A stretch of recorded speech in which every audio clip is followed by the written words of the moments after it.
Major League Cricket is a tournament started by the American Cricket Enterprises to try and promote cricket in the USA, and I find it a very interesting tournament with the kind of players that we know, the experienced players, and of course I think the wickets are also very interesting wickets. It's more of those 150 to 180 wickets, which gives that equal fight between bat and ball, and it was a tournament which I was really looking forward to, and it has gone pretty well.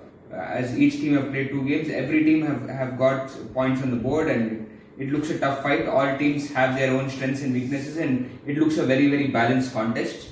So let's go through all the teams, their compositions and their performances so far. First, I'll start with Texas Super Kings. So Texas Super Kings, if you see, I think they have a dependency on their top two, that is Fab du Plessis and Devon Conway. One fear initially for them was Devon Conway's form. He has been in a very lean patch since last year, and it was good to see him get his touch back. He has looked very good in the two games TSK have played. And Faf, he did look rusty in the first game, but he got a fabulous 100 to follow that up. And Faf has shown that whenever we feel that he's not got it in him, or we start saying that the age factor has got him, he always stands up and proves. So I just hope he maintains the consistency like the old days. That's the only thing that concerns me about Faf.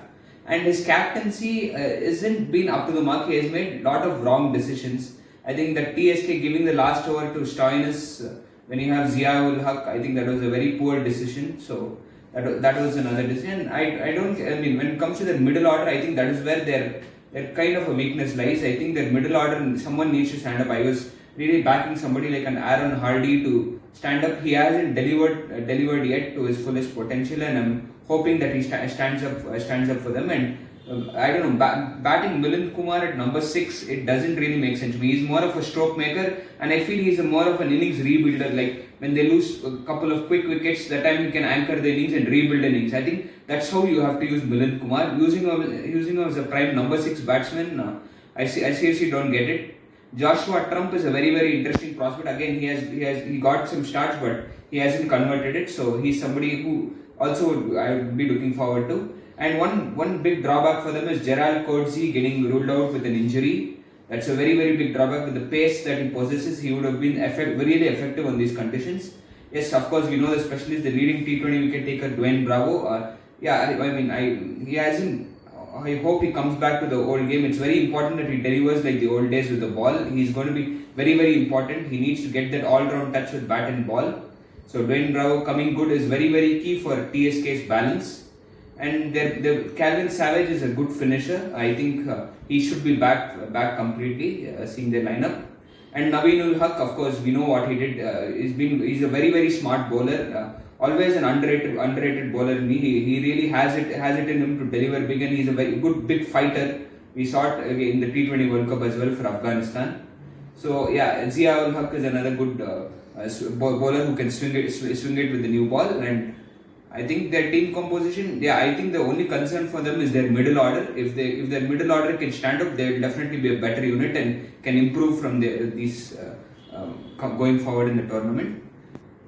Next, coming to Washington Freedom, I think for me this is the most balanced side for me in this competition, and their biggest positive is Steve Smith coming good and able to play with that intent, which many people doubted. Honestly, he's very underrated as an opener for me. If you see his stats as an opener, in 18 innings he has got 746 runs at an average of 48 and a strike rate of around 170 plus, which are really incredible numbers. And I think Steve Smith is very underrated. He really is capable of building an intent, and he's a very smart batter. I don't like this thing, the ideology that technically good batters are not good T20 players. I think these technically good batters are more effective and dangerous. Only it's to do with their mindset. That is what makes us see them like that. If they are able to adjust the mindset and are able to tune themselves to score runs quickly, then they can be even more dangerous than we think. And that's what Steve Smith has shown so far.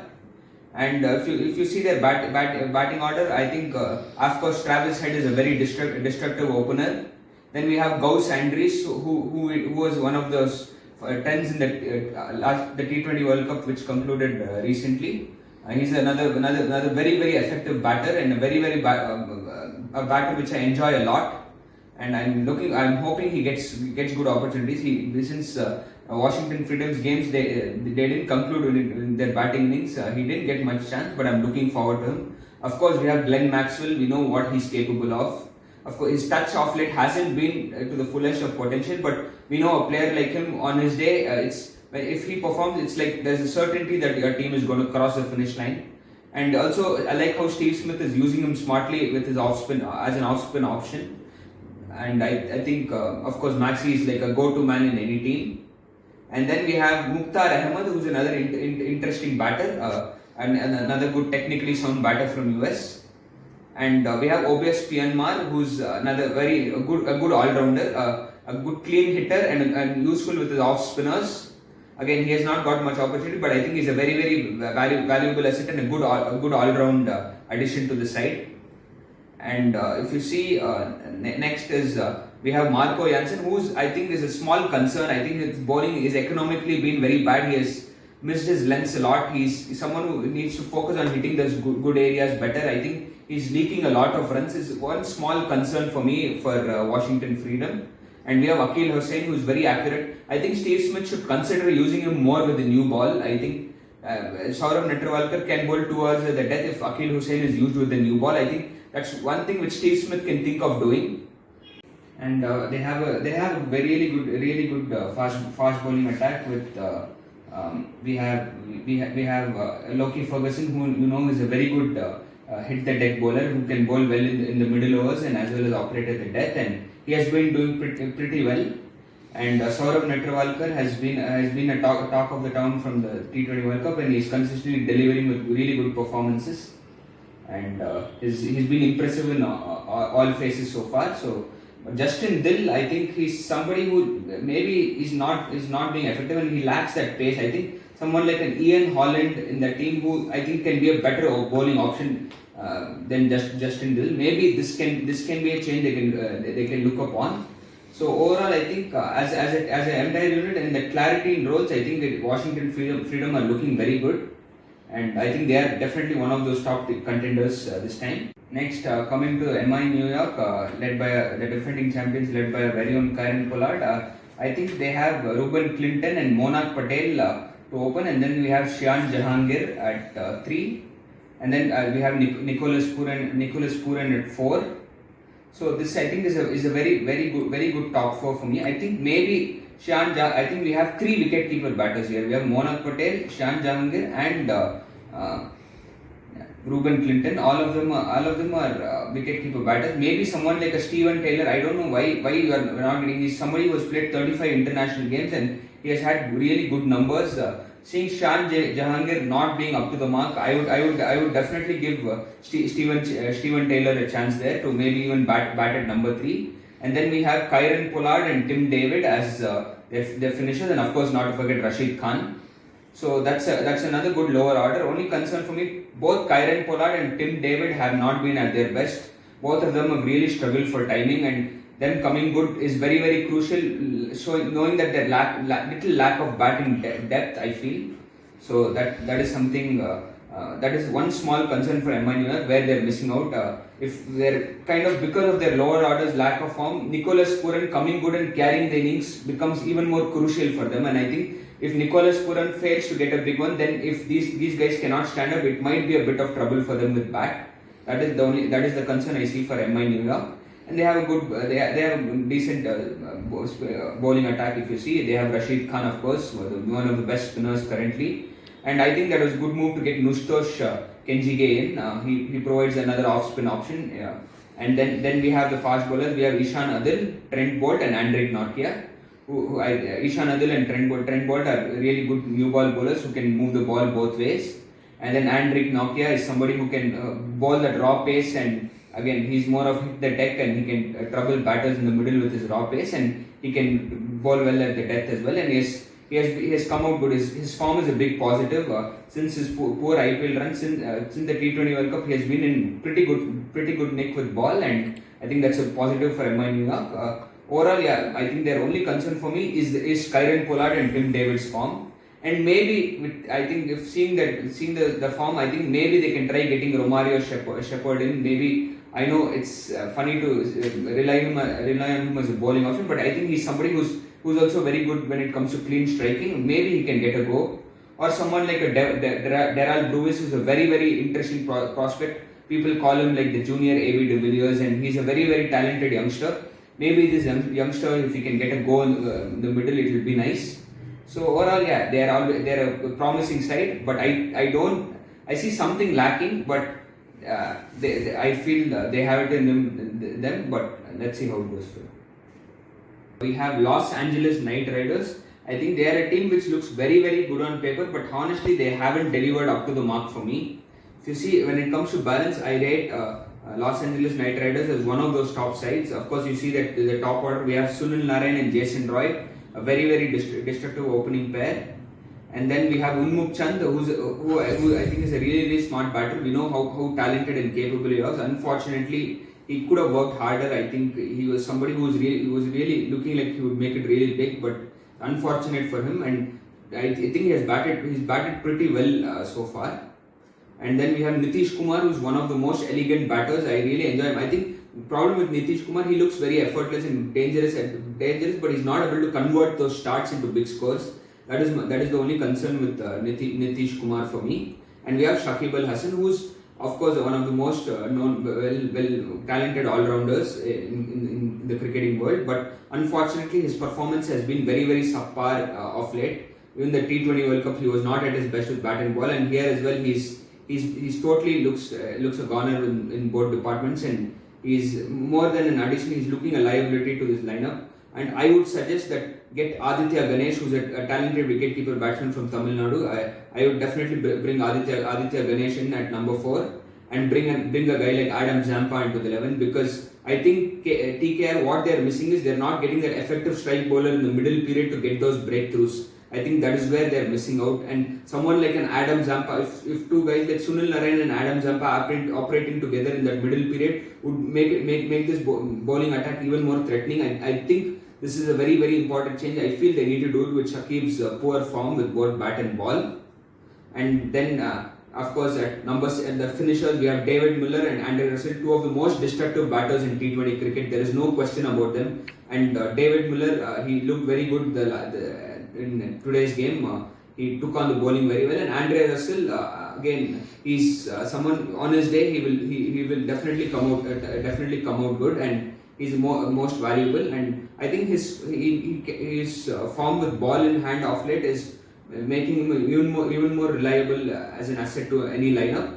So Andre Russell is of course a no-brainer there. And then Cornet Dry looks a very interesting prospect. He's somebody who sticks to bowling good hard lengths, and he's somebody who can get those lusty blows down the order. Another important bowler for them, of course, Spencer Johnson, who has been doing consistently well for them, and he has been very accurate, and I see him definitely making it big for the Australian team, especially in the limited overs formats. So I think overall LIKR looks a very balanced and a side with lot of potential who haven't delivered up to. Next we have Seattle Orcas, the runners up from last year. If you see their side, they have Quinton de Kock and Nauman Anwar to open the batting.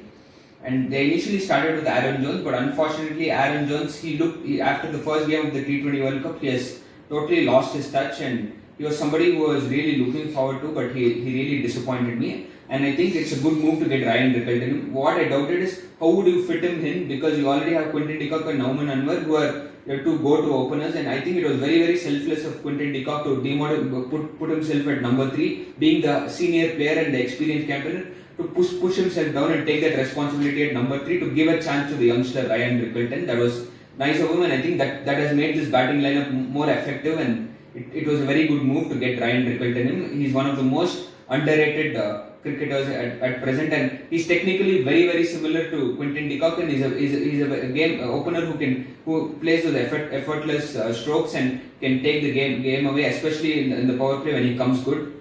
And I think he really deserved an opportunity in the T20 World Cup as well, and he missed out. I think with Reza Hendricks poor, and maybe they could have given him an opportunity. And it's happy for him it's nice to see him get that 100 and shine and get the opportunity. And then of course we have Shubham Ranjane, who's a very smart batter. Again, he's the batter who's capable of anchoring an innings and batting deep. I think it's very important to have such a player in your 11, and I think Shubham Ranjane is a very good add there. And then of course we have the one and only most destructive spin hitter in cricket, and their captain Henrik Klaasen. We know what he's capable of, and he missed out against MI New York. He didn't get to bat yet, but he's still a long way to go in this tournament. And if Henrik Klaasen can come in peak form, he can single-handedly win games. So of course he's a very important player there at number 5. Then we have Imad Wasim, who's again a good hitter, a good left-hander who can play some quick fire knocks down the order, and he's very effective with his left-arm spinners. Initially, they started with Michael Bracewell as the number 6 option, but I feel he's not completely reliable for that finisher role, and I think Hamad Azam it was a good move to get Hamad Azam back there. He's a good hard hitter who's perfect for that finishing role, so that was a very good move, which adds more balance to the team and makes it effective, makes the lower order more effective in my opinion. And then we have Zaman Khan, who has that slingy action and can be very threatening. He has good pace, and with that slingy action, sometimes the batters find it difficult to pick him, and it's very hard to slog him. So he's a good effective bowler, and he has done well so far. And then we have Cameron Gannon. Of course, he's a good hard length bowler, and he's another good prospect. Then finally we have Nandre Berger, who's known for his rapid pace, and if he gets some good assistance from the wicket, he can be really threatening and very hard to play because of the extra pace that he has. So overall, I think Seattle Orcas have done the right changes and have had a good balance to their side with some good moves, and I think again they are another top contender for me. Finally, we have the San Francisco Unicorns, the Sunrisers Hyderabad of this MLC, and I'm expecting them to be the most entertaining. Win or lose, they are definitely going to be a package of entertainment, especially with bat in hand. We have the very destructive and hard-hitting top 3 of Jake Fraser McGurk, Finn Allen, and Matthew Short. 3 players who just want to go hard at the ball, and they're really all 3 of them are really dangerous and can single-handedly take a game away. And I think they have the most destructive top 3 in this competition. And then we have Josh Inglis, who's a very good wicket-keeper batter, we know has been doing well for Australia. And then we have the captain Corey Anderson. We know what kind of quality all-rounder he is, but at off late he hasn't been at his best. And him coming good, being the captain, if he can deliver with both bat and ball, this makes this team even more dangerous and effective. Then we have Sanjay Krishnamurthy. He is a good young prospect. I did see a couple of his videos. He has the ability to hit the long ball, and this is a very interesting youngster. I haven't seen much of him, but he's somebody who definitely is capable with bat in hand. Then we have Liam Plunkett and Harris Rauf in their fast bowling unit, and we have Abrar Ahmed, who's a very good leg spinner. And I think this team overall, you see, again it's a team which it's very unpredictable team. They have that aggressive game in them, and they have quality players. But I would suggest getting in someone like Vian Mulder instead of Liam Plunkett, especially for the batting ability that he provides. I feel this team, one small thing that is lacking is that batting depth. Maybe if those top three don't fire and they land in a tough situation, we need to have those guys, some guys who can hit the long ball down the order. I think that is the exact reason why Harris Rauf is playing instead of Matt Henry. So I think this is one thing I would suggest. But overall, they look a very solid side, and they are definitely going to be one of the most entertaining sides in this competition.